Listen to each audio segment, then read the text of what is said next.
My paranormal stories are a very long list. Some terrified me and still do to this day. I'm 27 and live in North Carolina, and that's where everything has happened. My first ever paranormal experience was when I was just 3 to 4 years of age, probably around 1992 or 93. I started having night terrors. I kept dreaming of these shadow dog figures, and in the dream my neighbor's dog, a chow breed, would burst through the window of my bedroom and save me. As time went on and I got a little older, I started to actually wake from the nightmare and see the shadow dog for real. At first I thought it was our black dog because he was short, and so was this shadow. I called out to him, but this creature wasn't him. This continued for several months, and I would scream for my mother. She ended up getting worried and sleep deprived. She then took me to a psychiatrist, and they ran tests to find nothing wrong. It kept happening, and I ended up having severe anxiety from it, and still do. This never stopped and has continued into my adulthood.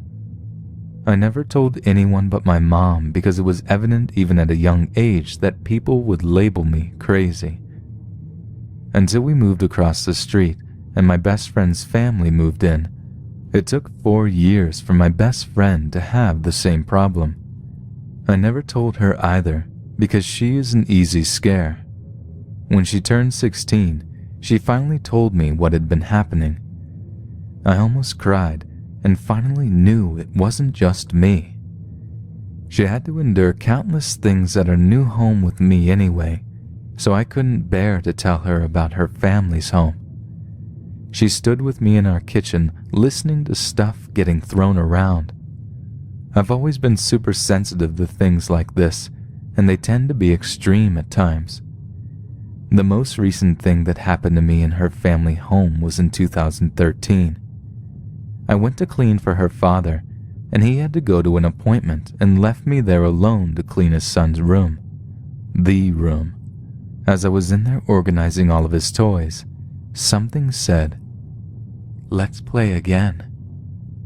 It sent shivers through me, and my entire body was covered in goosebumps. Fight or flight kicked in, and faster than a cat, I was off the floor and out the front door. After smoking a cig and talking to my mother, I got the nerve to go back in there. I started to yell scripture at it and told it to leave that room and to leave me alone.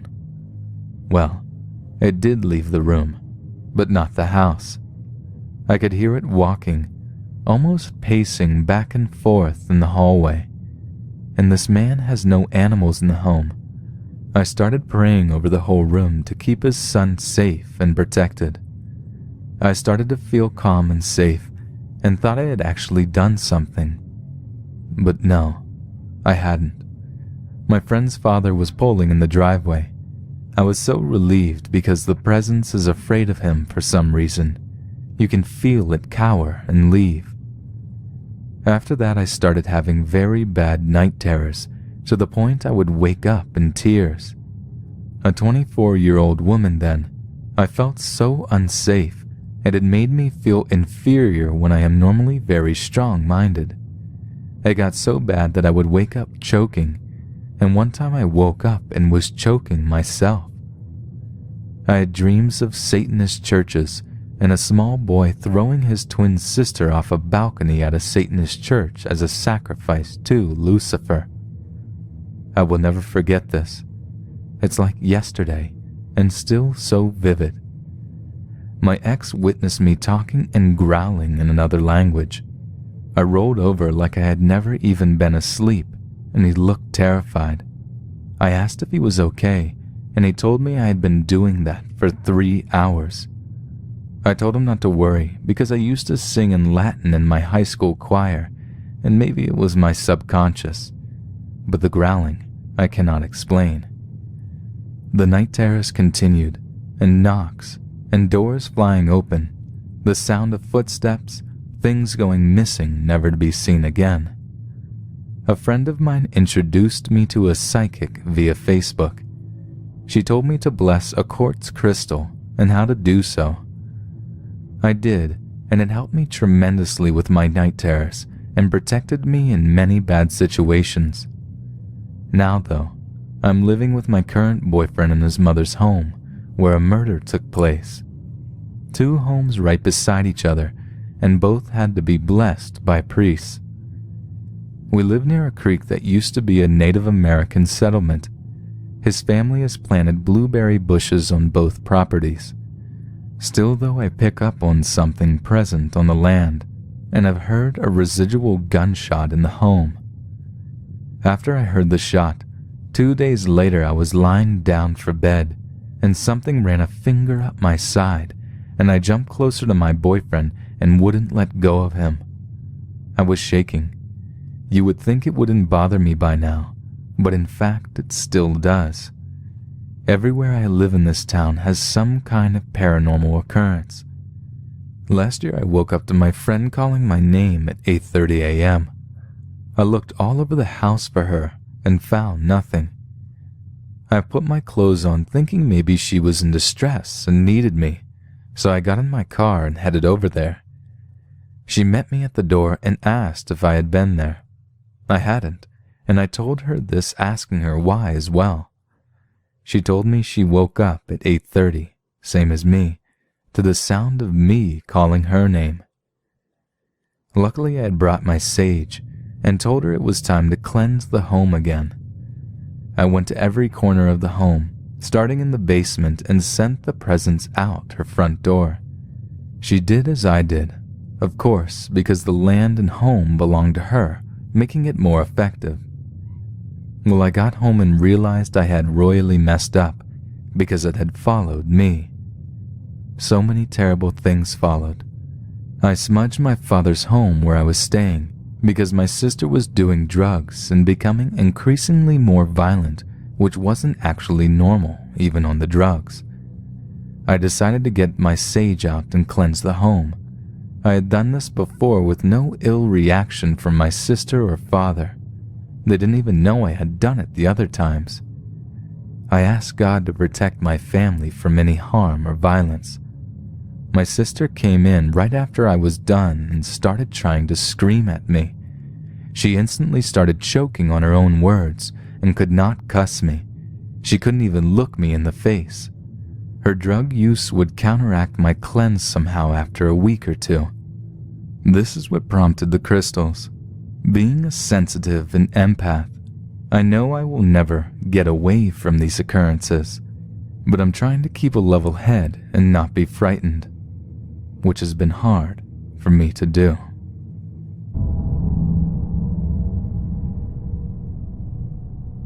Over the course of my 49 years of life, I have had many paranormal experiences. In my early life, I heard an electrical buzzing sound, or maybe something like a swarm of bees leaving my dad's room on the 3rd day of his passing. The sound was heard clearly inside our house, and all of us present followed it out our back door and heard it leaving our house and going up into the night sky. Later in my life, I lived in many houses that had paranormal issues. I told people over those years that is why the rent was so cheap. I experienced a ghost black cat that would not let me cross the street one evening.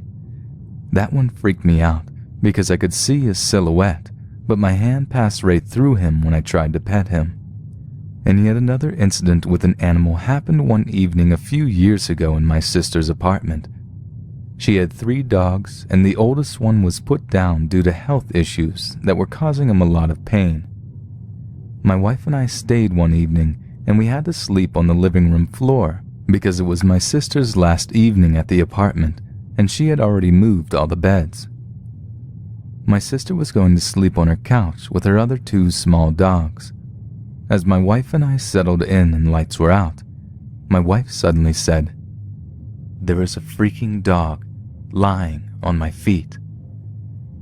I also felt it, but just to make sure, I moved and started to rub his side with my right foot. I could feel his firm coat, but oddly not warm. I reached over for the flashlight, and when I turned on the light, there was no dog at her feet, and the other two were lying on the couch with my sister. My wife said it felt like it floated down on her foot and not walked on her makeshift bed. About 19 years ago, I had a friend who passed at the young age of 25. I'm convinced he came back to thank me in a dreamlike state for something I said about him. Not long after this happened, I was lying on my bed one morning and heard a coin hit the floor, somewhere either in our kitchen or living room. It was still dark, and I had my eyes closed, but I could hear this coin coming down the long 50-foot hallway straight to the foot of my bed. Then it started to go around in circles until it vibrated to a stop. As soon as it stopped vibrating, my alarm clock went off, and it was exactly 5 a.m. I heard my wife, who was sleeping with my daughter in the other room, get up and go to the kitchen. As I was getting ready to leave, I stopped at my front door as my wife said, "Do you know what woke me up this morning?" I immediately said, "A penny." Then I said, "Wait a minute, I haven't even seen it yet." As we both walked back the hallway, I stopped in disbelief at what I saw on the hallway. I said, "What's wrong with this picture?" First, I had a plywood floor that in some places the coin would have had to jump over a 1/8 inch. What was even more amazing was that my wife had laundry all over the floor in a zigzag pattern that would have made it impossible for the coin to travel in a straight line. When I finally reached the foot of my bed, it was indeed a penny. Now my last story is one of my brother-in-law, who passed a few years ago. His passing really took the wind out of my sail. He was my go-to guy when I needed healing. On Valentine's Day, 10 months after he passed, my wife and I were headed home when all of a sudden my SUV radio stations started switching to different channels and the volume display was going up and down until it stopped on one song. The song playing was about dying young. It played all the way home until I reached my driveway and stopped my car. I went inside my house and cried. I told my brother-in-law if he could hear me to please know he didn't have to prove to me that he was still around. I told him it was not the same as before because we can't have a normal conversation. Fast forward a few months, and I was at the end of my rope arguing with my young daughter one night. As my daughter slammed the front door and went outside, I said out loud in front of my wife, "I hope my brother-in-law scares the you-know-what out of her." I regret this request for the rest of my life. A few days later, my daughter was better than normal in her behavior. She seemed to be the nicest person in the world, and she was doing all of her chores. When I asked my wife what was up, she told me I think it's better she tells you so you can explain. I had no idea what she was talking about. I called my daughter to my room. She began by apologizing and starting to tell me about that night we argued.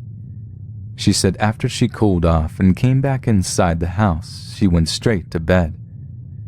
During the night, she said she felt something pick her up and lay her down on the carpet next to her bed.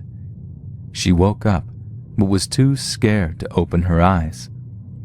She then felt herself being dragged across the carpet and could feel the fibers dragging across her face until she came to a stop.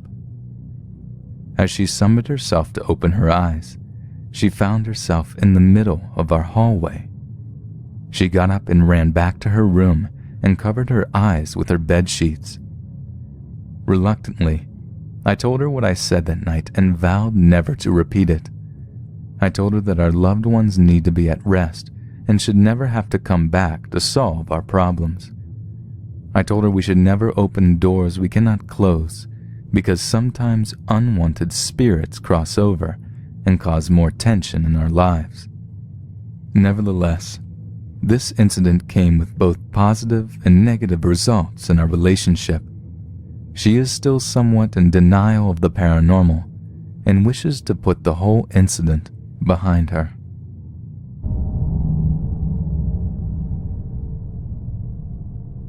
My experience happened on July 21st, 2009, in Belmead, Texas, just 15 days after my mother passed away. After my mother died, I moved in with my sister. One day we all had plans. My sister and her family were leaving to go out of town, and my 1-year-old nephew was very attached to me, so I decided to keep him and take him with me to the bookstore. My brother-in-law turned some rock music on while everyone was getting ready, when all of a sudden the stereo switched to country music and the volume went up really loud. My mother always listened to country music on that stereo. Then, I was in my room getting ready, and my sister told me that they would let me know when they were leaving. She had not done that yet, so I assumed they were still home and that she was in her bedroom getting ready as well. I knocked on her door and I heard someone tell me very loudly and clearly, "Just a minute." So I stood there waiting for her to let me in. Finally, after standing there for quite a while, I knocked again and nobody answered that time. I yelled my sister's name and no response. So I walked in her room and the light was on, but there was no one there. I looked out the front door and a car was gone. I was really freaked out. I got my nephew ready and we went to the bookstore. My sister was not due to be back for a few hours, and I knew I was not staying by myself after that happened. So I made sure everything was turned off, locked the door, and we left. My sister only had one house key because she lost the other key, and she gave the key to me because I was going to be back before them. I stayed at the bookstore for a while, then decided to go home because I knew my sister would be home in an hour or so. I got home, unlocked the door, and as soon as I walked in, I heard water running. I ran into the kitchen and the sink was flooding over. There was water all over the floor and water coming out of the faucet full blast. That water was not left on before, and I was the only person with a key to unlock the door to get back into the house. Later that night, my sister and her husband were going to see a movie, so I reluctantly agreed to stay by myself and babysit. That evening I made a big pallet of cushions on the living room floor and was going to put a movie on for us to watch. But before I turned on the movie, I gathered all 4 kids and told them they needed to clean their mess up first. My 3-year-old niece refused to help clean up, so I told her to get up and help or she was not going to watch the movie. She again refused. All of a sudden, she started crying and I asked her what was wrong, and she told me that Nanny, who was my mother who passed away almost 3 weeks before, told her that she had to behave for Aunt Holly, me, and help the other kids clean up the mess. I was really freaked out.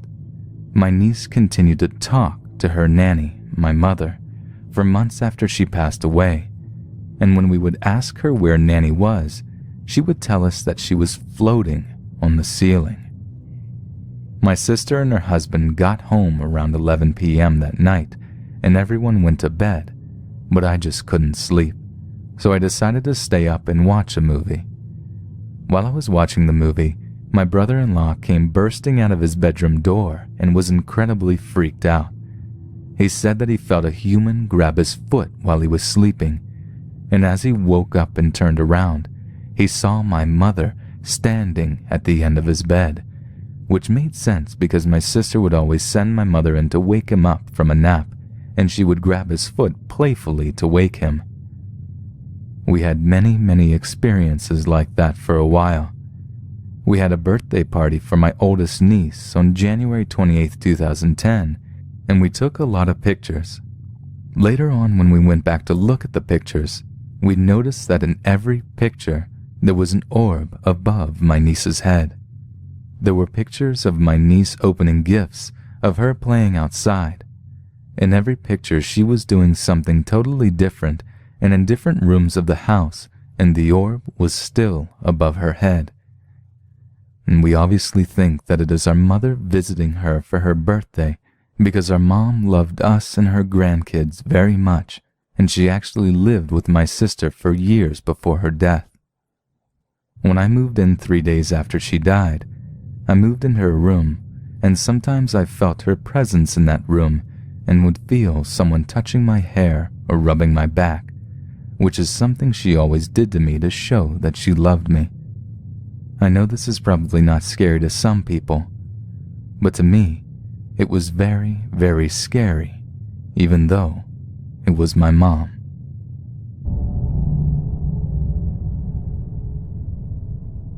I'm a 22-year-old girl, and the following incident happened when I was 17 years old.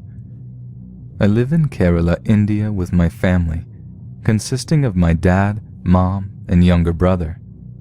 We moved to this house 2 years back, and everything was normal.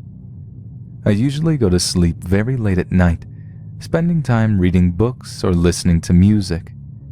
One night after listening to music for a very long time, I became sleepy and removed my headphones. I clearly remember checking the time, and it was around 3 a.m. I was simply lying down to try to sleep, and that's when I heard a sound.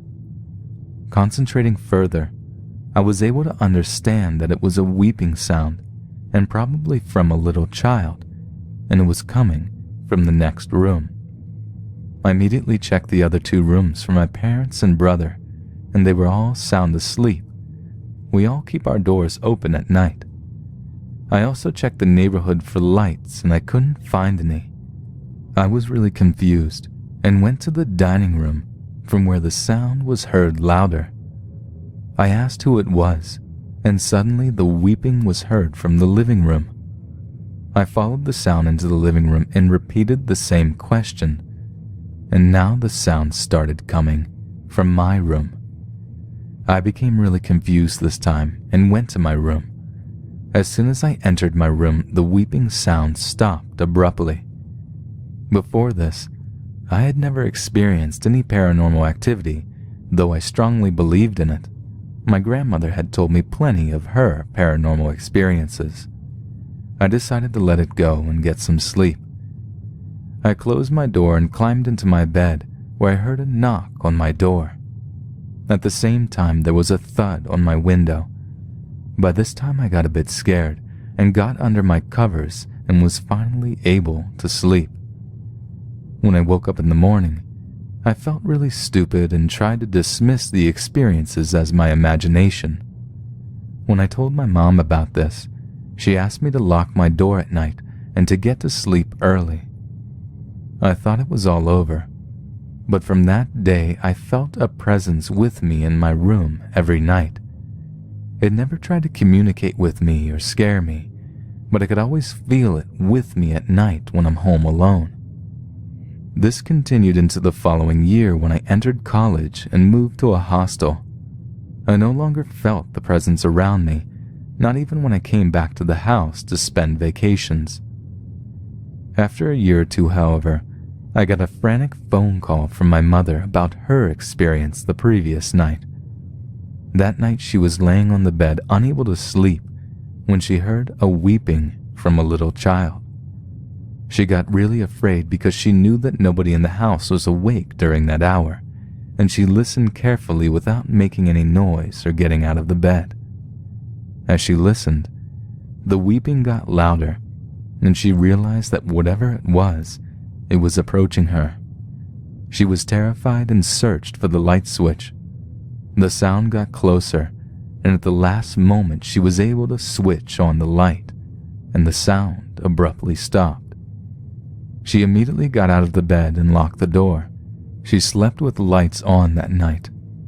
When she woke up in the morning, she remembered about my experience and called me. She started locking her door at night, and neither of us heard that sound again.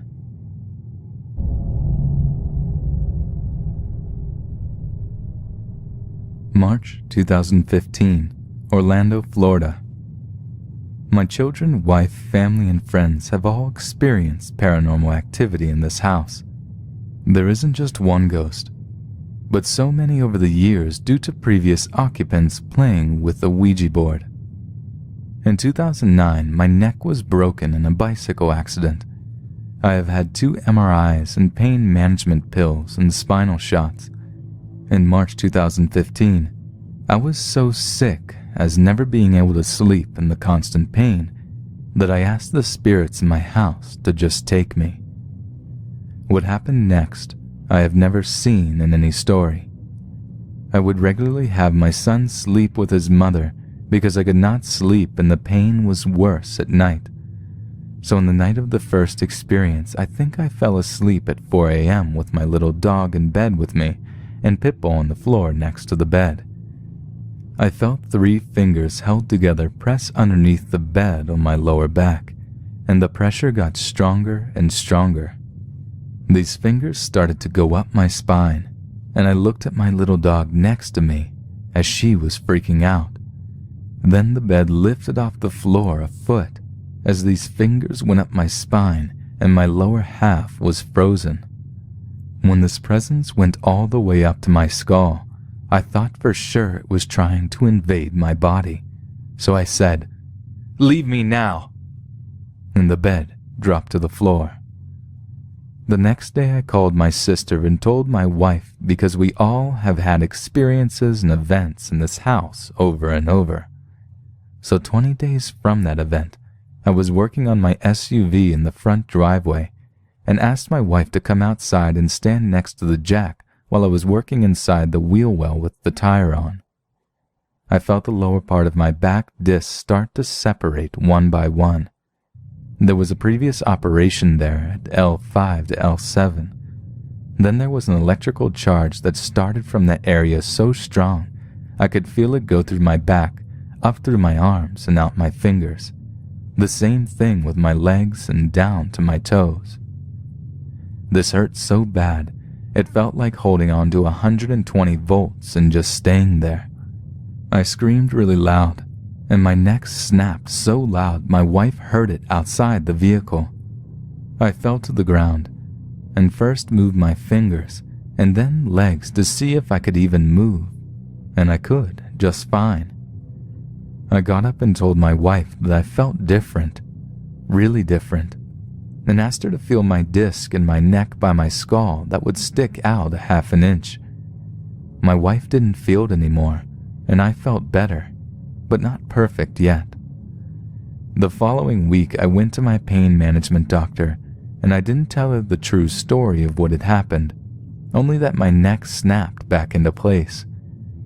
At this point, doctors only wanted to surgically remove my problem disc, so the doctor prescribed more pills, but I didn't tell her I had stopped taking the pills I was on for the past 6 years. I wanted to see where this was going to take me. So 21 days from the first event, again I still wasn't perfectly sleeping due to pain still under my upper back and neck, but what changed was that I could now sleep on my side, which I wasn't able to do for years, and my arms were not going to sleep over and over again like they did through the night. Again sleeping with my little dog in my son's bed, I awoke at 3 a.m. with a hand on my left shoulder and what felt like a knee in the center of my back and a hand on my lower right shoulder. The ghost pushed forward with so much force it put my right shoulder back into socket, which I had no idea was even out. Once that was done, I haven't had the level of pain I lived in for the past 6 years. After this, I was scheduled to have another doctor visit, and I told the doctor the true story and that I would no longer need the pills. She believed me. I'm looking back into the records to possibly find if maybe there was a chiropractor that lived in the house in the past.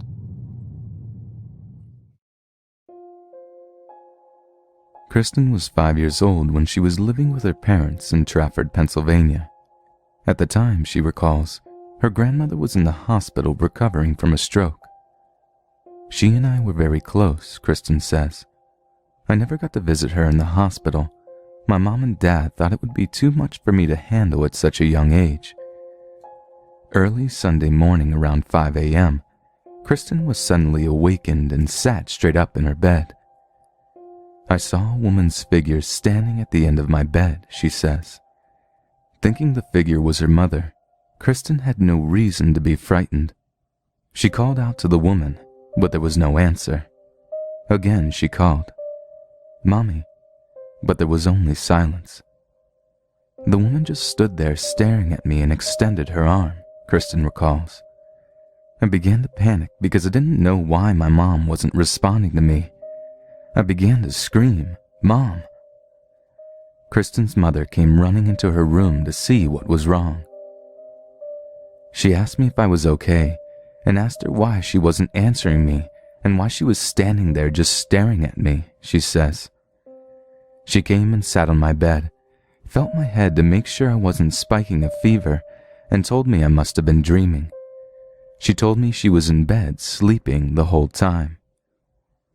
Kristen reluctantly accepted her mother's answer and went back to sleep. Later that morning, Kristen's parents received a phone call from her uncle. It was news about Kristen's grandmother. She had passed in her sleep during the early morning hours. My mom began to cry, but composed herself to continue the conversation, says Kristen. Her brother informed her the time of death was about 5 a.m. that morning. She explained to me that Grandma had passed away, and now she would not be in pain, and she was an angel in heaven.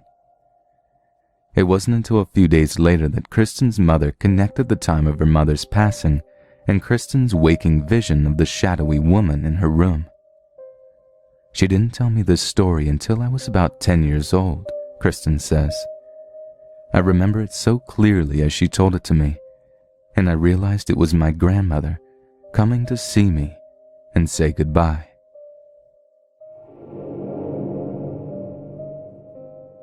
It was the spring of 1990, when Josh, his brother Aaron, and his mother were living in a mobile home on a farm outside of Laurelville, Ohio. On this night, Josh awoke from a disturbing nightmare.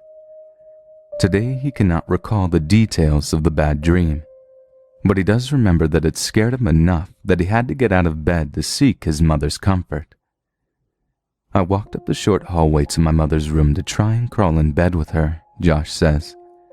She told me to go back to my bed, so I walked back toward my room, which I shared with my brother Aaron. Josh was not prepared for what he encountered as he began to enter his room. I will never forget what I saw. There on my brother's bedpost was a dark figure that looked like a gargoyle or gremlin. I really couldn't make out anything like its feet or legs. It just had a really square, rigid head like a gargoyle. It was about 2 feet tall and was hunched over a bit and was looking at Aaron. I stopped dead in my tracks and gasped when I saw it. It turned its head as if it heard me. I couldn't see any eyes, just the outline of its face. Terrified, Josh turned and ran back into his mother's room. Figuring Josh was just in need of a little assurance, she walked him back to his bedroom to show that there was no monster there. And indeed, there wasn't. Whatever Josh saw was now gone. She didn't believe me, so I just tried to forget it, Josh says. I didn't mention it to anyone after that night. So it must have been Josh's imagination, influenced by his nightmare, right? A few years later, when Josh was in 10th grade, he was sitting with a classmate named Ryan. Josh noticed a few large scars on his neck and asked Ryan how he got them. Ryan said that when he was about 8 years old, he accidentally ran through a sliding glass door. He claimed the cuts almost killed him due to blood loss. But then he confessed to Josh a strange element to the story. The strange thing was, Ryan told him, the night before the accident, my brother saw a little dark figure sitting on my bed watching me sleep. As Ryan described it, what his brother had seen sounded exactly like the gargoyle-like creature Josh had encountered.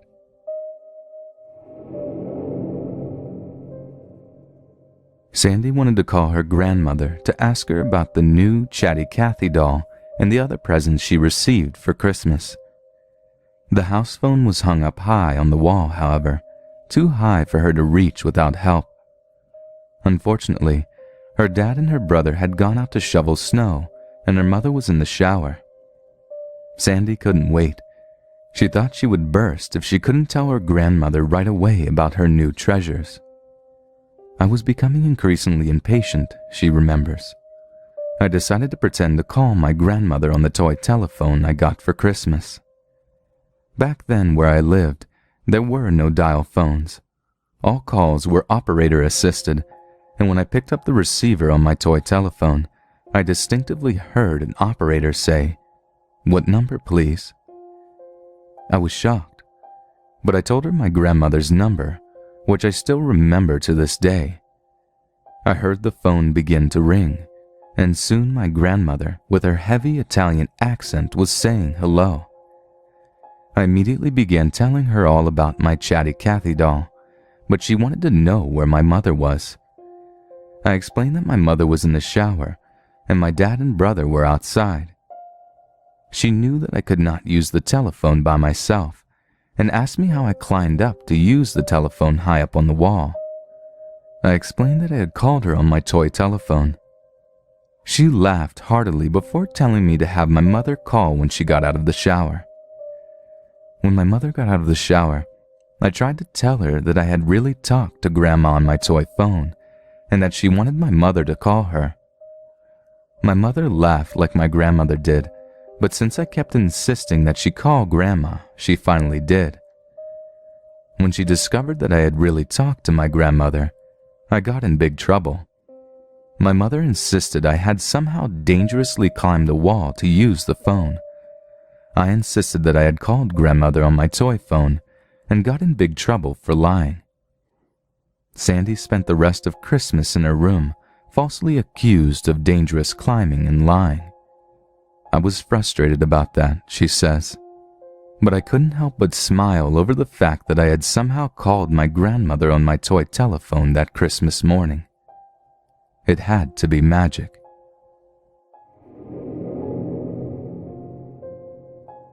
In early summer of 1954, Douglas was 8 years old and living in an eastern suburb of London, England, close to Epping Forest. His neighborhood was a mixture of terraced 1930s houses interspersed with fields, empty lots where the houses had been destroyed by German bombing and nature had taken over, much to the pleasure of the kids. It was tough going for Douglas in those days. My dad had just left, he says. The stress of the war and the lure of a young woman. My mom and two sisters and I lived on, feeding on potatoes, cabbage, eggs, and bread.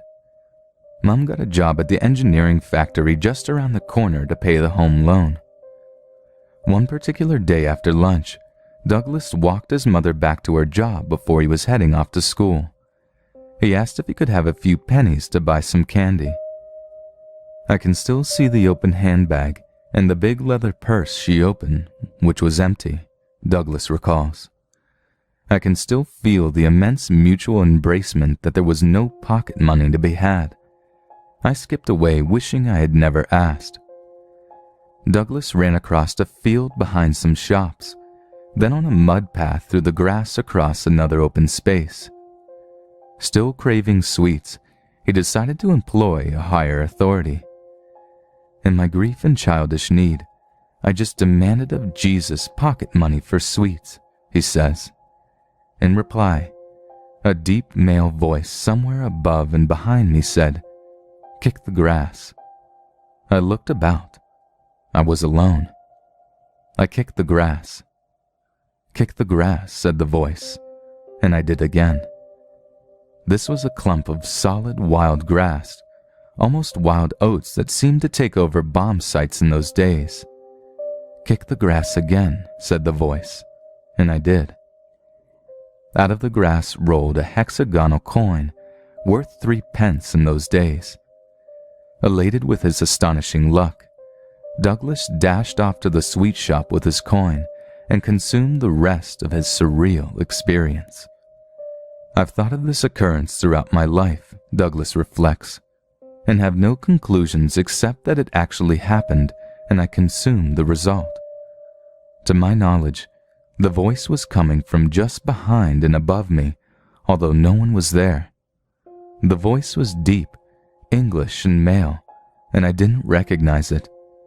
My further attempts at securing instant money by praying did not work.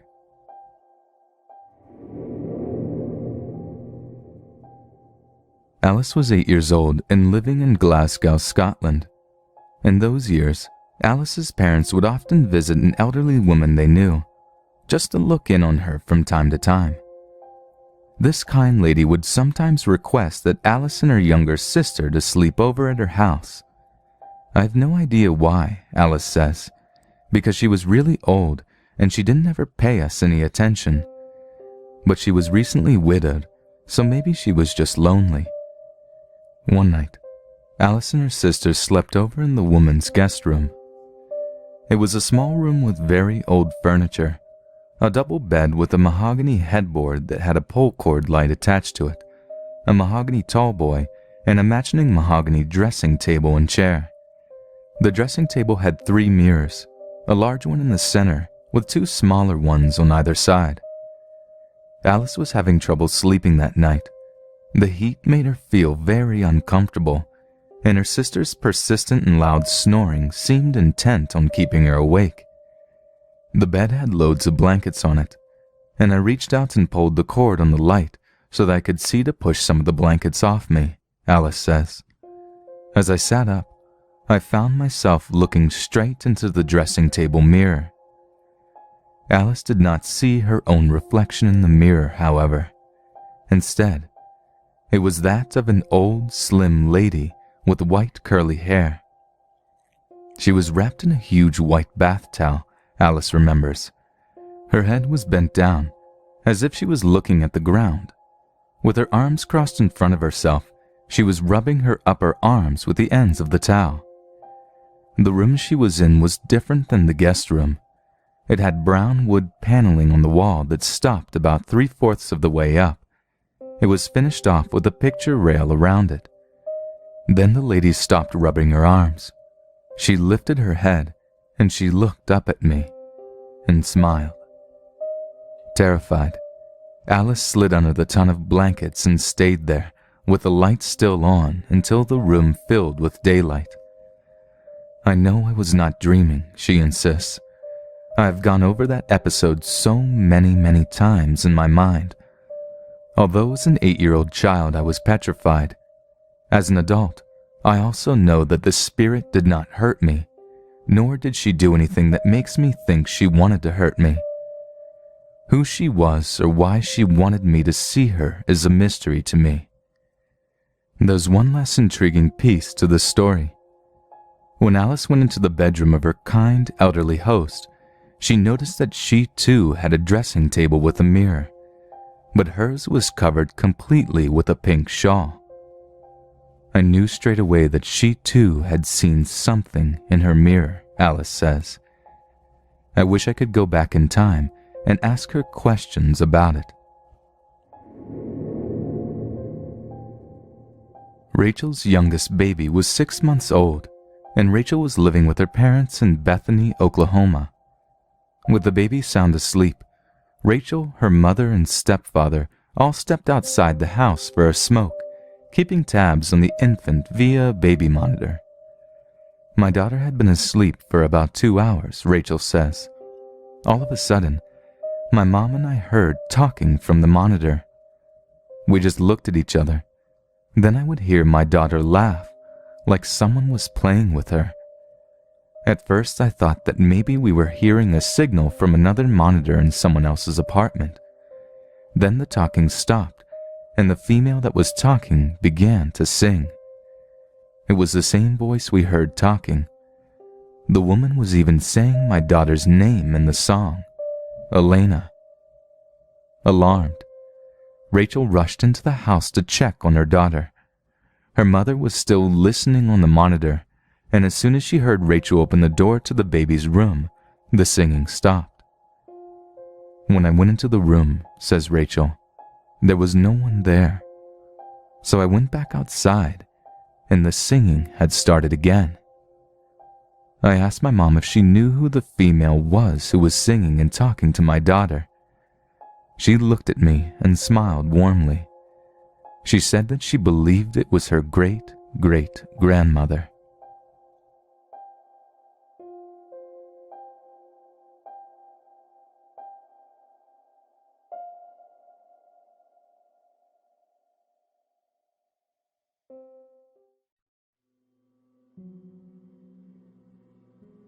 My mom and sister went to my neighbor's house, leaving me alone in the house.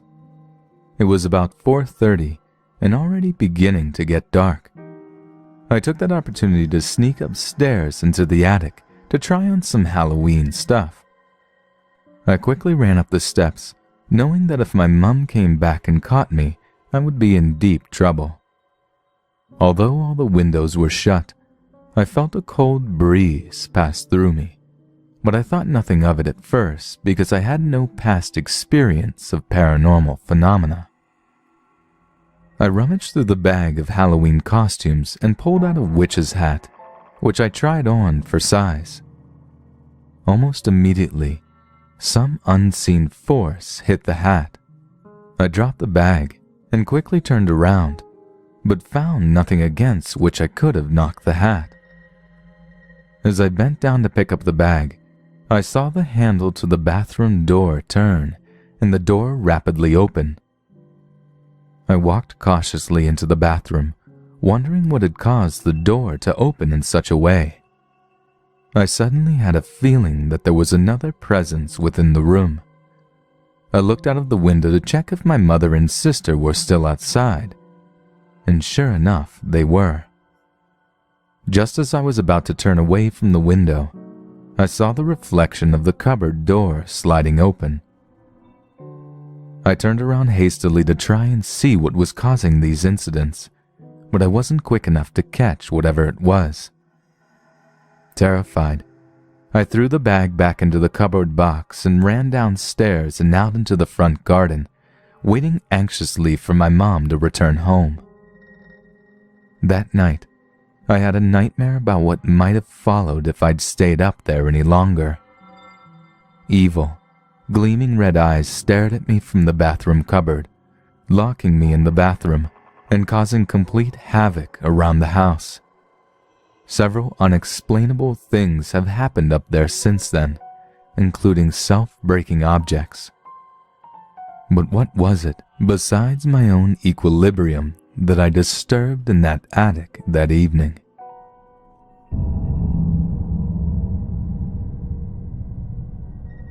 It was Halloween evening 1995, when Pamela and her brother were heading home on a country road near Greenbelt, Maryland. As it was darkening, Pamela reckons they were moving at about 25 to 30 miles per hour on the two-lane road, with her brother at the wheel. Suddenly appearing behind them and approaching quickly was a black vehicle with two large, round and glaringly bright headlights. Almost as quickly, the car was beside them and on the left, as if trying to pass. But Pamela says it seemed that the old black car was floating rather than riding the pavement. This old car was in the path of head-on traffic, Pamela recalls. It seemed like those other cars kept going on without interruption. My brother and I looked over inside the car, and there were 4 young teenagers, 2 young men and 2 young ladies. Strangely, they looked to be dressed in farm clothing from the 1930s or 1940s, and they all looked as white as ghosts. The young lady in the front passenger seat turned her head slowly to Pamela and her brother and smiled, then turned back. The 2 people in the back seat just stared. Then, inexplicably, the car floated past them and vanished into thin air. But that's not the end of this ghost story. In 1997, my brother and I were on the same road around the same time again coming home, Pamela says, and the same spirits appeared and repeated the same scene. In 1998, my brother was alone driving home on this road, and the same ghosts appeared again, repeating the same scenario. Maybe these teens were going out on Halloween and got into some terrible accident. They're clearly stuck on this road driving. God rest their souls.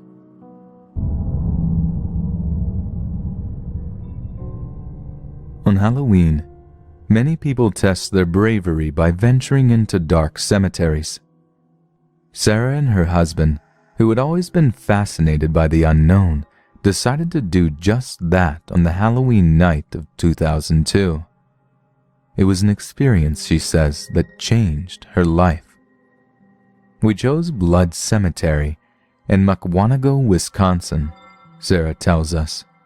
I think it goes by a different name now, but the Blood family was the first African-American family in that town, and they are buried in that cemetery near a statue of a book on a pillar. Sarah's husband used to live in that town and often heard tales of supernatural events occurring in the cemetery. This got Sarah's juices flowing, so armed with a camera, 2 flashlights and an audio recording device, they headed into the tiny cemetery. We headed for the Blood Monument first, she says. After waiting around in vain for the Blood family to show themselves, we did a little walking around. We were about 48 feet away from the Blood Monument when something made me turn around and look back at it. I saw what appeared to be a giant blue orb. It was about the size and shape of a human head, and about that far off the ground. I didn't look long enough to make out a face, so I cannot tell you if it was truly a face or not. That's all it took for Sarah and her husband to run out of the cemetery at a speed they never imagined they could attain. Although the ground was dry, they both stumbled and tripped as they ran. Her husband said he felt as though he was being sucked into the ground, but Sarah swore it felt more like hands grabbing at her ankles and pants. At the outer edge of the cemetery, they caught their breath and gathered their courage for one more short walk around the gravestones with the audio recorder and camera. I tried to open myself up a little, and I was lured to a random area of the cemetery, says Sarah. We stood there for about 10 seconds, until I felt the sudden urge to run. I said, "Oh my God, we have to go." I started running with all my might. My husband followed. I turned and I snapped a picture of the spot we were standing. When we got back to the car, we listened to the audio. This is what we heard: the shuffling of our feet in the leaves, and then it stops. Get out. The voice was obviously not human, but not quite animal, Sarah is certain. It was a demon. The pictures showed a whole lot of nothing, except for 2 little red eyes.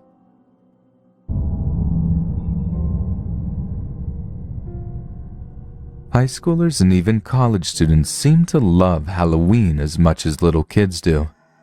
It's an opportunity to challenge their fears of the unknown and to indulge in scary pranks. Chris will never forget the Halloween of 1981 when he was enrolled at a college in his hometown. Chris and 5 or 6 of his friends decided to check out a small cemetery at the edge of campus. A rusty, worn chain-link fence encircled the few graves of past college faculty and their relatives. It wasn't long before I felt something, Chris remembers. A few minutes later, I heard the crunch and rhythm of footsteps shuffling through the leaves on the ground. Some of the others heard it too, and we all looked in the direction of the footsteps. And when we didn't see anything, we assumed it was another friend trying to scare us. They all laughed it off at first, but the sound of the footsteps continued.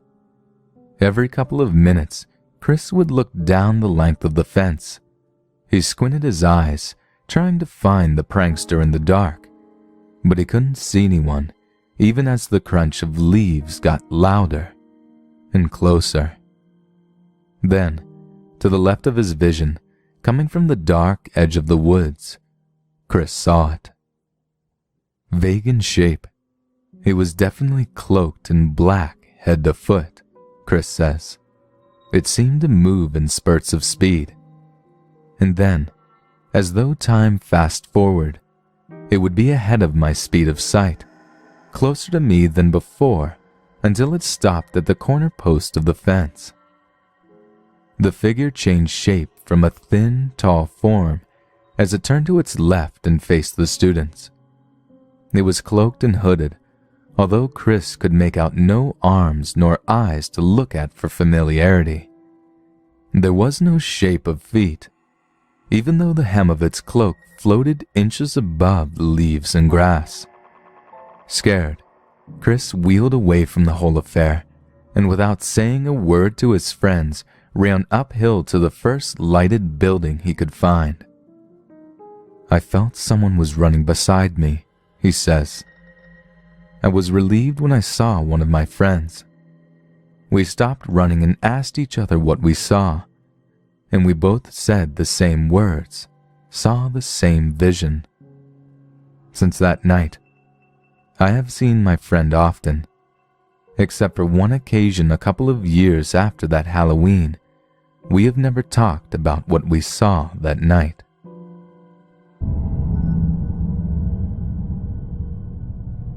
Halloween often inspires people to break out their Ouija boards, even if the talking board has been sitting gathering dust on a shelf the rest of the year.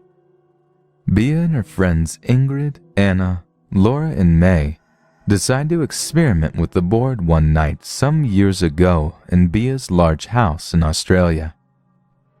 Bea's parents were away on business, and her brother and sister were visiting an uncle in South Australia, so she and her friends had the house to themselves for a sleepover. Naturally, sleep was the last thing on their minds. Anna, who was really into seances and the paranormal, suggested playing with the Ouija board, which she brought with her.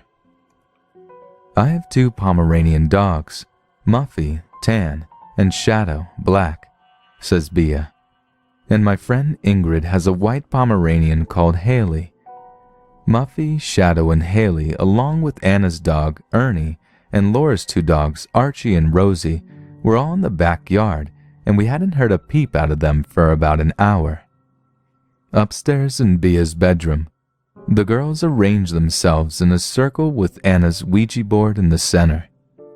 They each placed 2 fingers on the planchette. Anna started by asking the board, "Is anybody there?" The board moved to yes. Then Ingrid asked, "Who?" And the board spelled out, "Gail." "Who are you?" another girl asked. Again the board spelled out only Gail. "More detail," another requested, but the board only replied Gail. "What's going to happen tonight?" Bea asked. "Dogs," the board spelled. "What are you going to do to our dogs?" "You'll see," replied the Ouija. Bea pushed the board aside and the girls just sat there staring at each other. The silence was soon broken by a piercing whimper from the backyard. The 5 girls jumped up and raced down the stairs, fearing for their dogs. "We flung the back door open and raced out," says Bea. "We soon discovered Laura's dog Archie whimpering in a corner. We didn't even take a second glance at any of them. We simply picked up our dogs, all of them were small ones, and ran them inside up to my room. Once we had them upstairs, we fussed around inspecting every inch of them. Laura screamed, and we rushed over to see her holding Archie, who had a burn mark on his left side in the shape of a pentagram in a circle. We spent the whole night with the dogs in our arms and vowed to burn the board the next morning.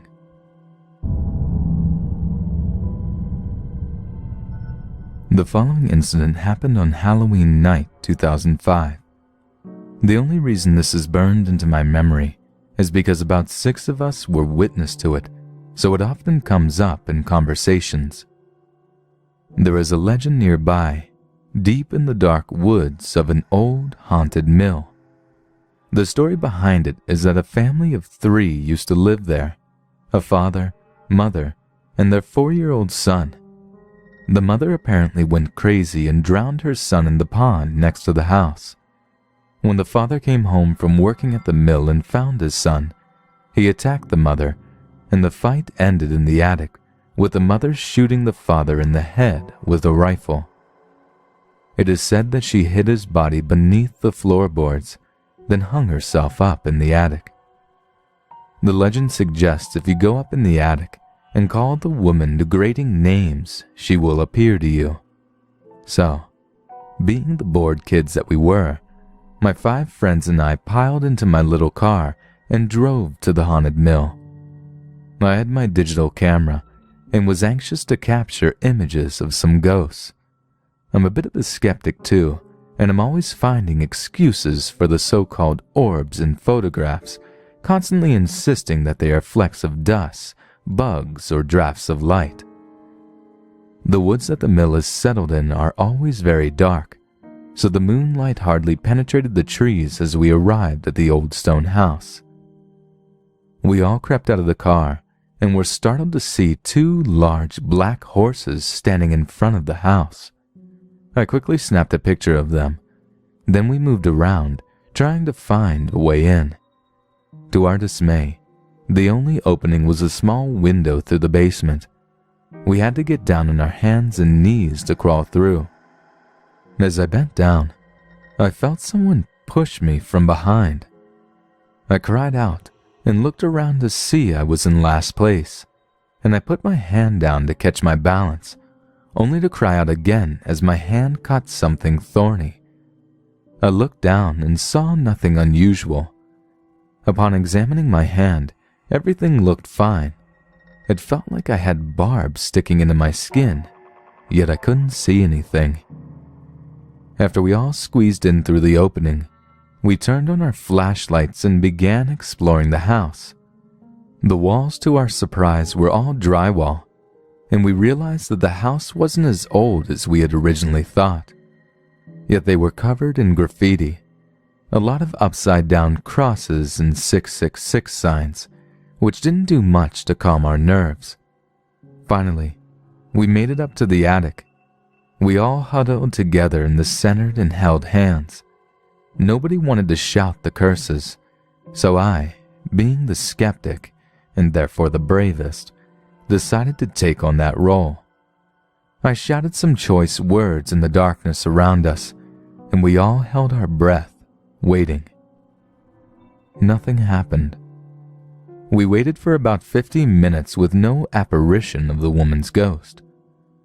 With a mixture of relief and disappointment, we turned and headed down the stairs. Somehow I got in last place again, so I turned and snapped one more picture of the empty attic.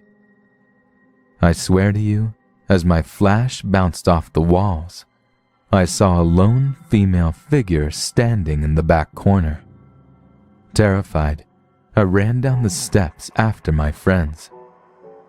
No more incidences happened, although when we got outside, the horses were nowhere to be found. I took one more picture of the house, one of the old crumbling barn, one of the pond, and one of the eerie little shack we found in the backyard. Then we once again all piled into my car and left the premises. When we got back to my friend's house, we hooked up my camera to the TV so we could sift through the pictures on a large screen. The results were creepy, to say the least. A picture of the horses captured them standing there, staring at us. Their eyes were red. Now I know that often happens to people's and animals' eyes in pictures, but it was still unsettling to look at. The rooms in the house all had millions of orbs in them. I brushed it off until we viewed the pictures of the barn, the pond, and the little shack. None of those had any orbs. Yet the picture of the house had tons of them. Weird. The attic photos showed nothing unusual, unfortunately, so nobody believed me when I said I thought I saw something. But the last picture that someone had snapped of the side of the house was the creepiest. A few orbs appeared in the air, but one orb in particular was an odd bluish-purple color and there was the distinct outline of a skull. I have the pictures still to this day, and everyone I have shown them to all agree that they are very strange, and the skull picture, as we dubbed it, is the most chilling picture I have ever took. The weird thing is, the skull is looming directly over the place where I had snagged my hand on something, and in the following days, an odd rash appeared all over my fingers. It eventually went away, but the doctors had no idea what it was, and neither do I.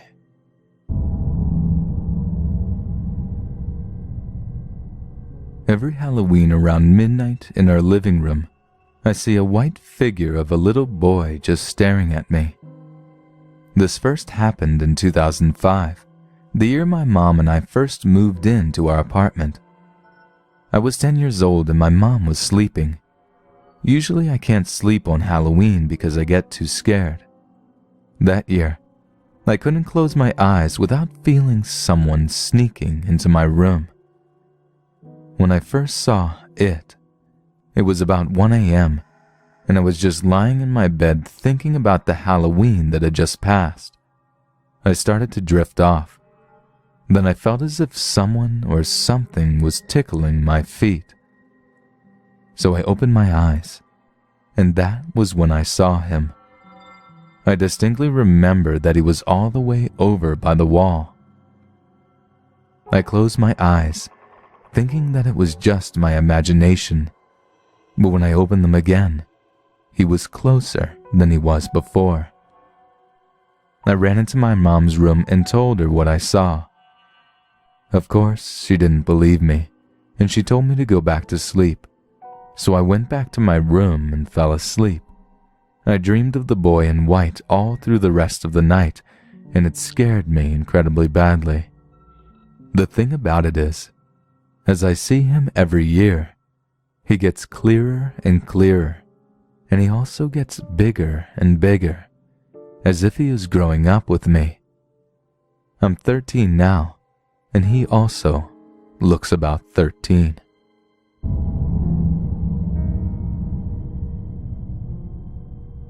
It happened in London on October 31st, Halloween. I was making the rounds at my Halloween party looking for my 7-year-old son, and I couldn't find him. I went to his room and he wasn't there, but then I heard him laughing in the wardrobe. I opened the wardrobe, and he was the only one in there, laughing. I just thought he was doing what normal kids do, playing, until later on. The party was all over and I was cleaning up. I couldn't find my son again, so I went upstairs and checked the wardrobe. He was in there laughing again. This time I asked him what he was doing. "I'm playing with Mary," he replied. I thought this time one of the kids was in there with him, hiding, so I opened the other side of the wardrobe. There was nobody there. So I thought that he had an imaginary friend. I told him to stop talking about an imaginary friend because it's not real, and then I went downstairs to clean more. 2 hours later at 10 p.m., I'd finished cleaning up and my son was already in bed. I was tired, so I went to bed. When I went into my room, I found a message written in my lipstick on the mirror saying, "You're wrong. I am real. I am Bloody Mary." As soon as I saw this, I rushed to my son's room only to find him with bloody scratches all over his arms, legs, and face. He shouted at me, "I hate you. This wouldn't have happened if you said that she was real."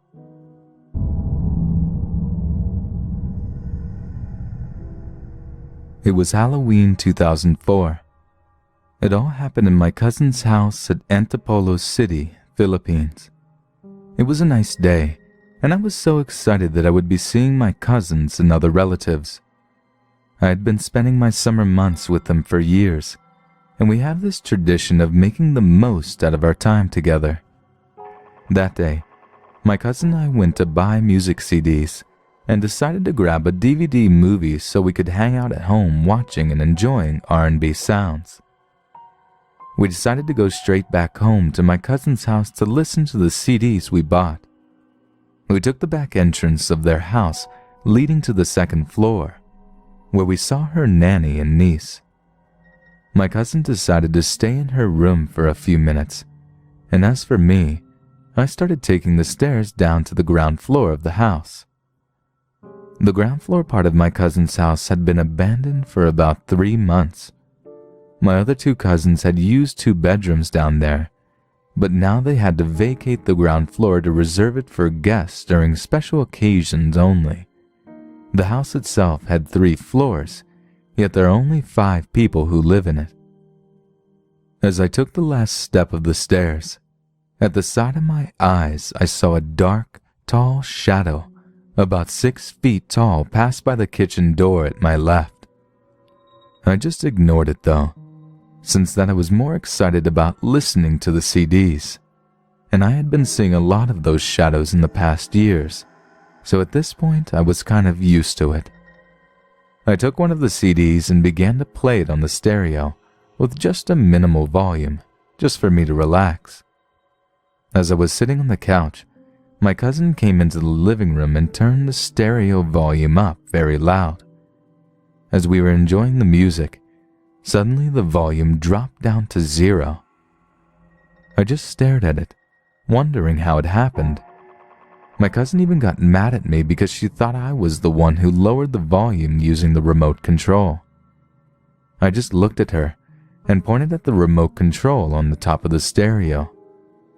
Realizing that I wasn't responsible, my cousin suddenly ran upstairs, screaming, dead scared to stay in the living room.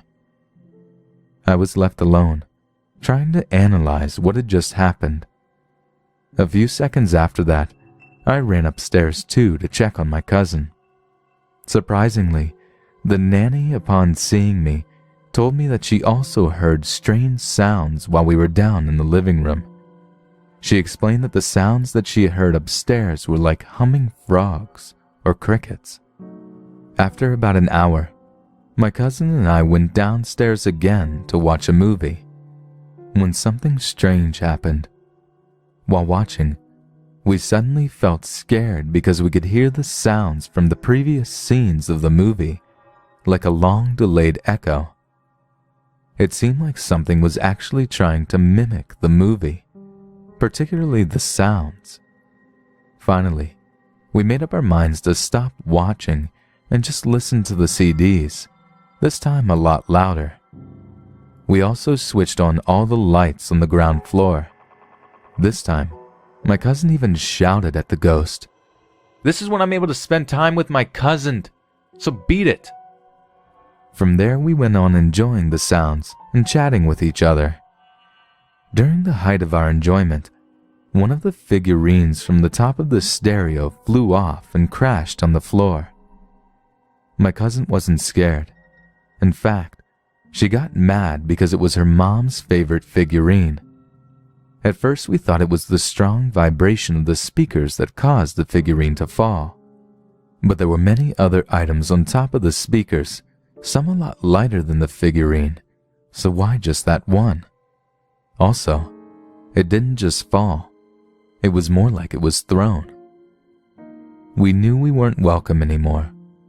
Something was trying to hinder us from staying in that particular part of the house. We found out that it wasn't just us who experienced weird things in that living room, but also my other cousins and most of the people who used to work there as nannies for them. These former nannies had left without a word, even without getting paid. Perhaps they were in fear of getting harmed or bothered by that same shadow entity.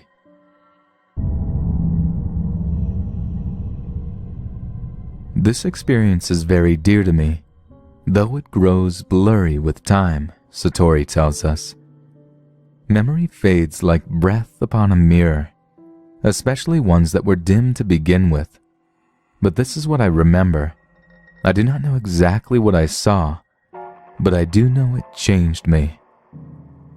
Satori's experience took place at an all-girls Catholic college she attended, where it was rumored there was a particular bathroom that was haunted.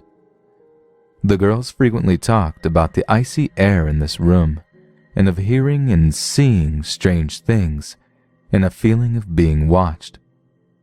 Satori dismissed them as tall tales. One Halloween, however, Satori and her friend decided to go and talk to the spirit. They went into one of the bathroom stalls that had a bathtub because it was said to be the center of the haunting energy. My friend got into the bathtub and started feeling around, Satori says. I did too. And I felt the most amazing feeling, a tingling, like electric current coming from the walls and faucets. I was stunned, but oddly enough, not afraid. Elated was more the word.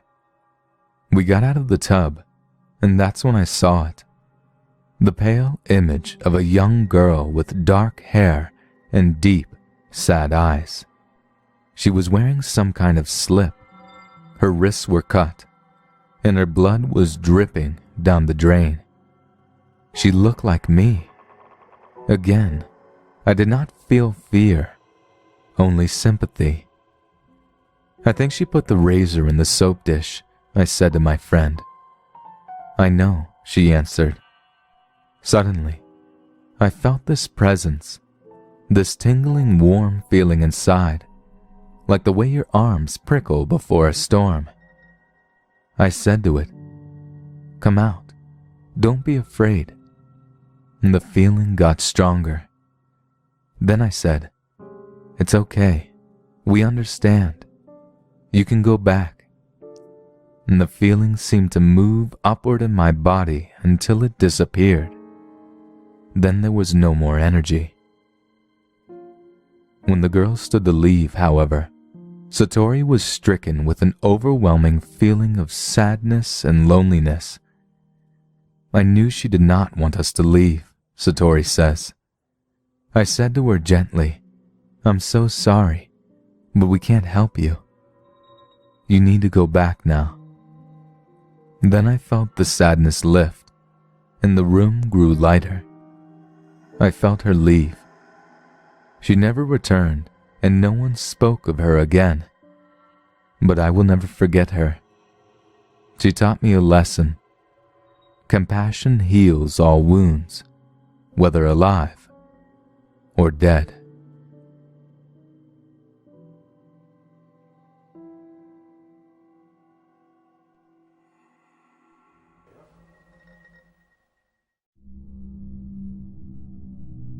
When I was in preschool, I remember having a best friend named Mary.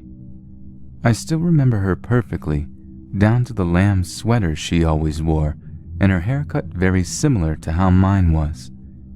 I remember playing with her in my room, sitting with her during lunch and craft time, and I remember her coming to my birthday party and even playing tag all day.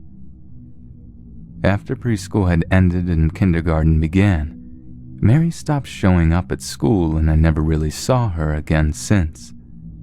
A few years ago, I'm 17 now, I asked my mom what had happened to Mary and where she had went. My mom informed me that there was no such person, and there never had been. She told me that she would hear me talking to myself in my room. I always ran around by myself playing tag, and that even my preschool teachers had mentioned that I would always introduce them and other students to my friend, but no one ever saw her. I blocked my childhood memories out until I was about 15, so I really have no recollection of a lot of things that had happened. But Mary is one person I've never forgotten, or been able to forget, and I never understood why. Now, I live in a very small town famous for a school bombing in the late 1920s. I searched some records and found a girl that looked very similar to Mary who was killed in the explosion. A lot of the people had reported seeing unrecognizable children dressed in outdated clothing at the elementary school, but no one I know has ever talked about seeing them at or around or in their house, or even wearing clothing that was similar to New Age children.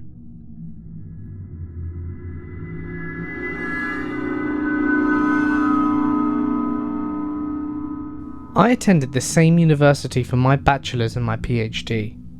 There was a lovely woman by the name of Jennifer, who was my reading and content area instructor. All the guys swooned over her because she was gorgeous, and I loved her because she read us together out loud. She was an awesome instructor and was doing her PhD in literacy. Fast forward a few years and Jen has moved to South Carolina to teach literacy. I'm now in my PhD program and in the same grad student's office that she used to work in, with other literacy people that were her colleagues. And then we get the news that she was murdered by her boyfriend. Everyone is totally devastated, and it was a huge blow to the department as she was genuinely loved by everyone who knew her. So a few days after her funeral, her body was brought home. I'm in the office suite very early in the morning when no one else is about. The grad students had a fishbowl office within a larger office suite that was locked and had light motion sensors. I'm walking in and pass a locked door and window, and I see a woman with short dark hair walk the other way inside, which was weird because the lights didn't flicker when she moved. So I walked around the corner to the door with a key code and let myself in. I walk inside and head to where I saw her. The lights flicker on when they sense me. No one is there. It's just me in eerie suites of empty office.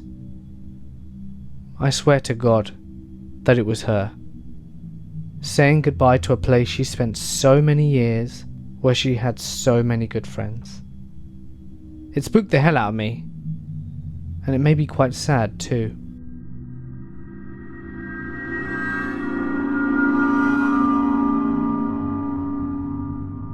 When I was in the 8th grade, I went on a school trip that was called the Louisiana Tour. It was mostly going around to significant sites in South Louisiana. One of the places we went was Myrtle's Plantation, which is considered to be one of the most haunted places in the country. There are all kinds of stories about the place, but at one point we were standing in a room as a part of a larger group, and the tour guide was talking about something, but I don't remember what. As I'm standing there, I start to hear what sounds like someone hitting a piano key. After I heard it a couple of times, I started to look around for the source of the noise. I didn't see a piano, but I kept hearing it. So I asked my friends who were standing near me if they heard it, and they said no. When I heard it again, I said there it is again, and that they must have heard it, and they thought I was crazy. So I went back to looking around the room. Everyone's eyes were on the tour guide except for one woman. She caught my eye and pointed at me, then at her ear with a questioning look. I realized she was asking if I heard it too, and I nodded. At this point, the tour guide starts telling a story about a soldier who had died there, and that he played the piano and multiple guests had reported hearing him playing it in the night. I honestly didn't know what to think, and I guess I still don't. I talked to the woman as we were all leaving the room, and she had heard the exact same thing as me, but her husband and son had not heard it.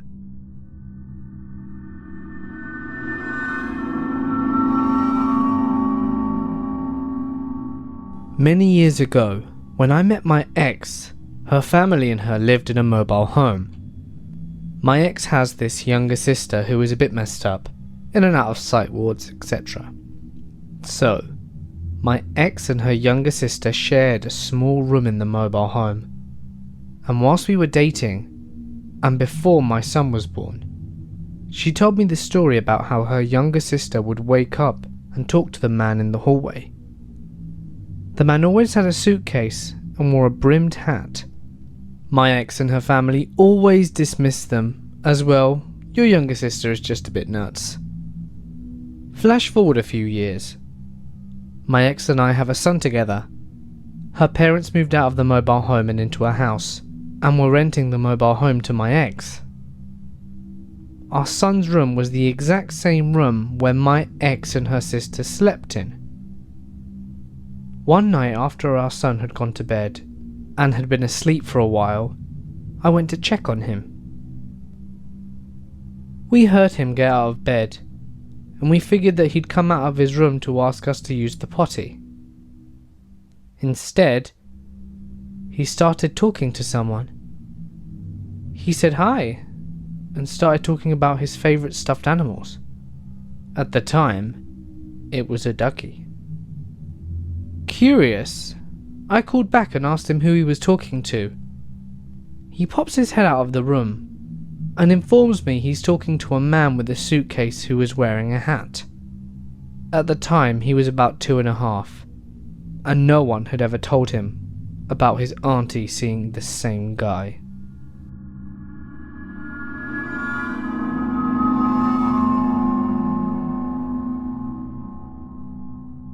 I come from a fairly religious family. We were Jehovah's Witnesses growing up, the RLDS, then Baptist when I went to live with my mom. That being said, the entire family always believed in spirits, ghosts, demons, witches, elementals, etc. As a kid, I had no clue what ghosts were except what was on TV. Not until I was about 8 or 9 when I was laying on a couch in our living room. The grown-ups were sitting in front of the couch in a circle. I was just laying there listening to the stories of my elders when my grandmother says, "Oh, Michael," my dad's name, "I saw a male ghost walk through your house yesterday." Since then, I've had some experiences, and I've always been fond of the experiences of my family members and other people's too. My first encounter with a ghost was with whom I believe was the man my grandma mentioned. I had gotten home from school and wanted a snack, so I grabbed an orange, peeled it, and took it to the trash can. Our trash can was in our pantry storage room. From our front door straight ahead is our kitchen. To the left, the basement. Straight ahead from the kitchen is the storage room. Behind that, the laundry room. As I was headed to the trash can, I remember getting pretty antsy. I felt as if someone was right above me, almost as if someone was towering over me. I put the peels in the trash can, and as soon as I closed the lid, I heard a very deep-sounding, menacing laugh right behind me. I was pretty terrified and ran to find my sister and tell her what had happened. She was surprised because she said she's heard the same laugh in that room before, which made me feel a little better. Yes, it could have been my neighbor's voice traveling into the house, but that room had no doors or windows, and I heard it right behind me. The second encounter I had was when I was in 5th grade. I finally got to stay home alone one night whilst my dad and siblings ran errands, and I was super excited. I had never stayed home alone before and enjoyed the peace and quiet. I decided I would try and finish my homework as quick as I could so that I could play video games by myself instead of sharing with my brother. So I'm sitting at the dining room table. Everything is fine and I'm getting my work done. After about 20 minutes, I start to hear the basement door rattle. I think maybe a draft is coming through and write it off as that. It rattles again. Whatever, it's just wind, I think. But all of a sudden I hear footsteps running through the house. Not like your usual steps here, steps there, but I hear running. From over by the basement all the way to the back of the house where our bedrooms are. My dogs start barking, and I freak out. I'm frozen in my chair for what feels like forever. feeling that if I move, it'll happen again. I muster up the courage to grab our house phone and run out of the house. I sit at the edge of our driveway and call my mom, telling her what's happening, and just stare at the windows of our house. As I'm talking to her, the curtains in the front room start to move, as if someone was peeking through them. My mom calls my dad and tells him what had happened. I sit there for another 30 minutes until he and my siblings get home. I didn't stay home alone again for a long time. This next one is something that happened to my mother. My mother has always had a sort of gift. She has been able to hear spirits speak to her and see spirits since she was a little kid. The first story she ever told me, though, kept me up all night. It was dinner time, and me and my brother and mother were all at the dinner table. We were all talking about various topics, and the subject of ghosts popped up. She told us she would tell us a story if we promised we weren't going to get scared. When she was about 6 years old, she lived in Virginia with her 4 siblings and parents. They lived in a pretty old house that had a lot of history. She said she remembered being inside playing with her dolls. She was sitting next to a vent and said she started to hear something in the basement. She said she leaned in and put her ear to the vent, and all she heard was her name. She said that there was a woman's voice coming from the vent, saying her name in a song voice like, "Valerie, Valerie." She said she got up, ran outside, and told her parents. They said she was making it up and had an overactive imagination. Years later, my mom found out that a woman hung herself in the basement of that house. This last one is another one that involves my mother. She told me when I was about 23. She moved back to Virginia when I was about 17 or 18. My brother went with her as well. She's a nurse and decided to go take care of my grandfather as he was dying, since she was the most qualified out of her siblings. A little before my grandfather passed, Mother decided to look for houses to live in since she couldn't bear living in the house that her father was so sick in. Understandable. So she had a couple of houses picked out that she wanted to look at for her and my brother. The first house was small and wouldn't work out for them, so her and the realtor went to the next one on the list. They got to the house, and everything was fine until they got inside of the place. My mother said she took 5 steps into the house, looked into the first room, and said she saw a man standing there. He was in old clothing, like a late 1800s, early 1900s style suit with a top hat and cane. Behind the man sat 6 little children. She said they were emaciated and dirty, wearing rags compared to what he was wearing. My mother said that in her head she heard his voice. The man told her that this was his house, that she wasn't welcome here, and to turn around and leave immediately. Don't ever come back or there will be consequences. She said this all happened so fast that she barely noticed the realtor ask her if she was okay. Apparently my mom had stopped dead in her tracks and had gone pale. My mom just told the realtor that she suddenly felt sick and wouldn't be looking at any more houses that night.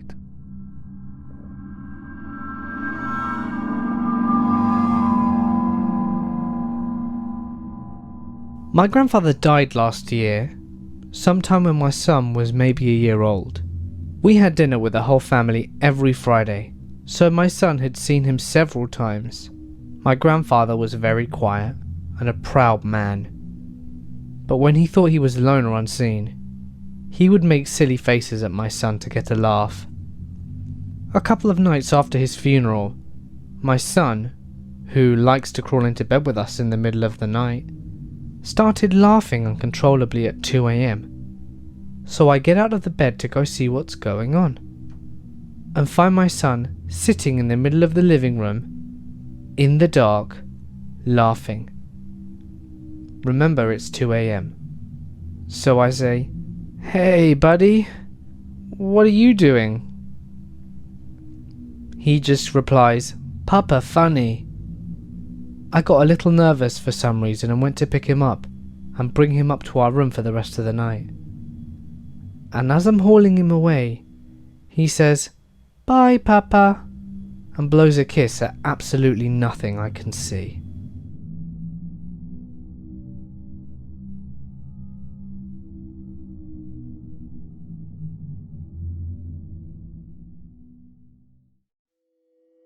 Who is the Hat Man?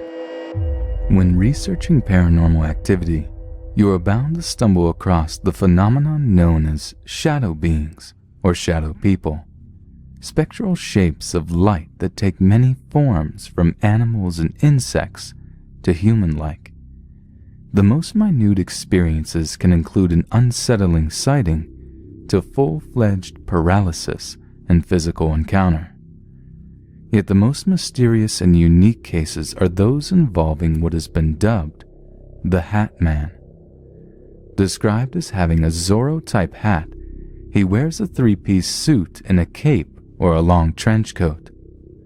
Other attributes ascribed to the Hat Man include occasionally wearing a watch that dangled from his hip, having either a goatee or being clean-shaven, and possessing glowing red or solid black eyes. Whatever his appearance, he is almost always sinister in nature. The following 4 stories are true encounters from individuals just like yourself, describing their experiences with the Hat Man.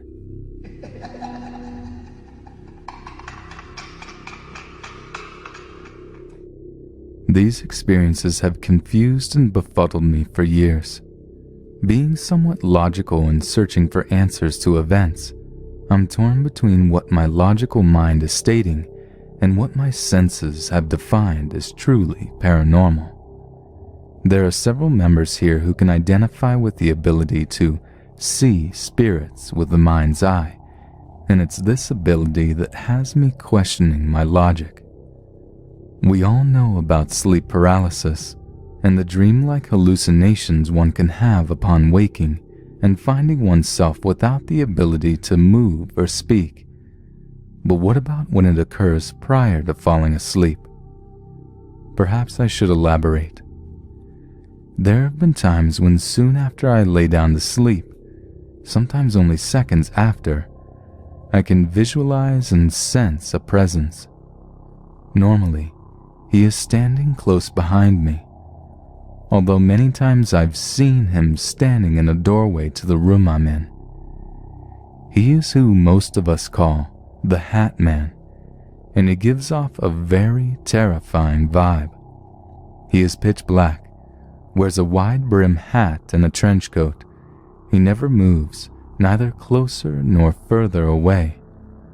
Sometimes, I lie awake trying not to close my eyes because I know what's coming next.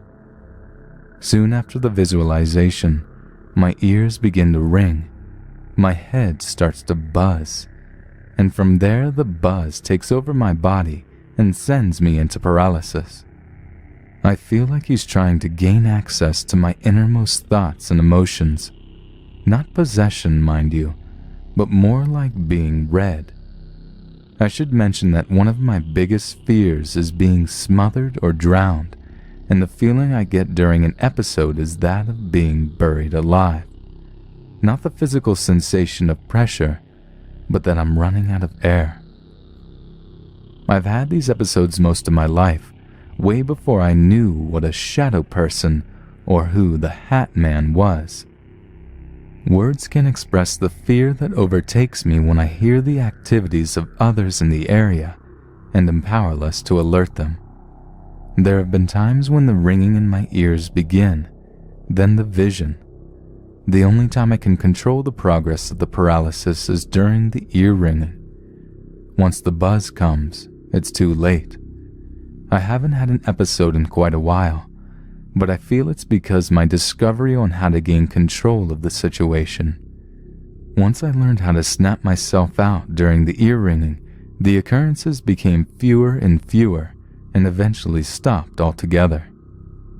Just talking about this makes me feel the sense of a presence.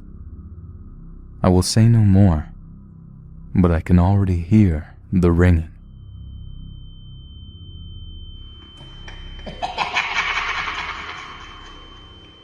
It was June 2014 in Los Angeles, California. I was sleeping on the top part of my bunk bed. I was 13 and hadn't had much experience with the supernatural or the paranormal before. I was lying on my back and my knees were up and my feet flat on the mattress. I was slowly falling asleep when I wanted to change positions, but found that I couldn't. I tried laying my legs flat down, but I still couldn't. I didn't have a blanket on me, so it started to get a little cold. I remember wanting to call out to my mom in the next room, but couldn't speak. I stayed like that for a few minutes, and during those few minutes, it started to get very hard to breathe. My breathing slowed down, and my heart was beating incredibly fast. I felt pressure on my chest, but saw nothing there. Once I was let out of this strange control, something told me to look down at my room floor, and I remember seeing a shadow figure. The night light in my room was on so I could see it clearly. It was like a shadow, and it was male. He was wearing a suit and a hat like a 1940s businessman, and in a blink of an eye, he was gone. I had these experiences more often after that, but I never saw another shadow figure. I remember one time hearing thumps in the wall, but I always just thought it was the neighbors, but it was in the early AM hours, so it couldn't have been. I researched this and found the old hag syndrome, but I'm still not sure what it was.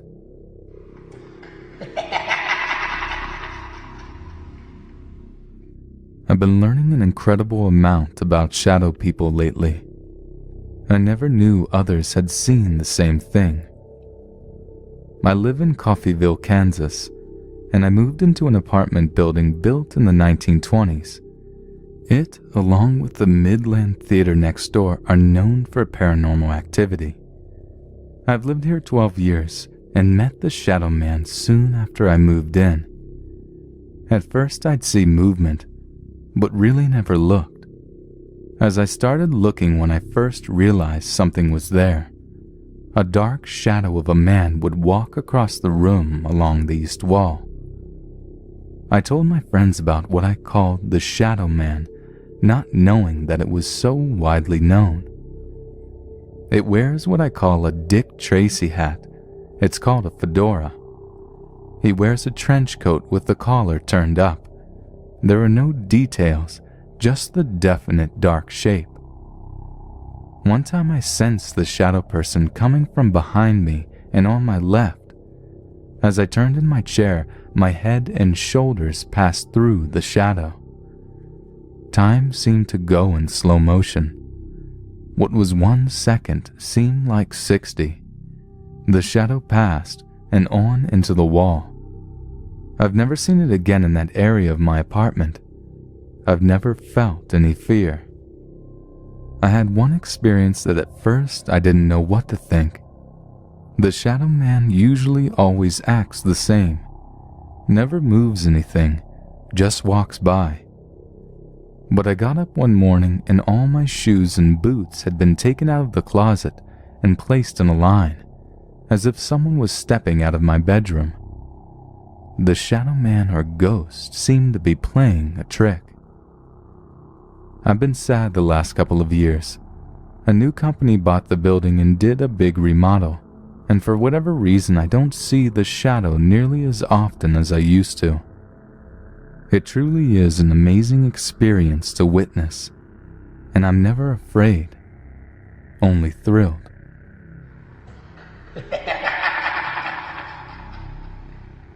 This happened in the late 80s or early 90s. My brother and I were on our way home from Prudential Hollow. We had been there the biggest part of the day, just messing around the old home places. Prudential was a land company, and the Hollow was shut down back in 1975 and 76, and all the remaining houses burned to the ground. It was getting late, and we decided to head back home, a good half-hour to 45-minute walk. We were walking and talking, not paying too much attention on what was going on around us. After all, we had made this walk plenty of times before. We had made it to the head of the hollow and was walking up the straightaway that led to Silas Hollow and the turnoff going to our house. We were snapped back to reality when we heard something coming down the side of the hill to our right. We looked to where the sound came from, thinking that it was a wild animal, and saw an old man come off the hillside, step into the roadway, and start walking towards us. He was wearing a broadcloth type coat and an old black slew hat with the brim shading his face. He walked hunched over with his hands clenched behind his back. No big deal, just another guy out for a walk, I thought. As we neared each other, my brother and I eased to the left so he could pass to the right. We spoke a casual, "Hey, how's it going?" and he muttered and nodded his head as he passed. Both of us felt uneasy, but kept it to ourselves. About a minute passed without either of us saying anything, and I asked my brother if he knew the man, and he said no, that he had never seen him before. We walked for a couple of more minutes, I guess 3 or 4, when we heard the same noise again, and automatically looked to the hillside, and that same man walked off the hill, stepped into the road, and started walking towards us again. This time we didn't speak, and my brother whispered for me not to look him in the eye. After he passed us the second time, my brother looked at me and said something like, "Frank, something ain't right about this. Let's get out of here as fast as we can." I agreed, and we ran almost to the house. We got within eyesight of the house, and my brother said that he thought we were safe enough to stop and catch our breath.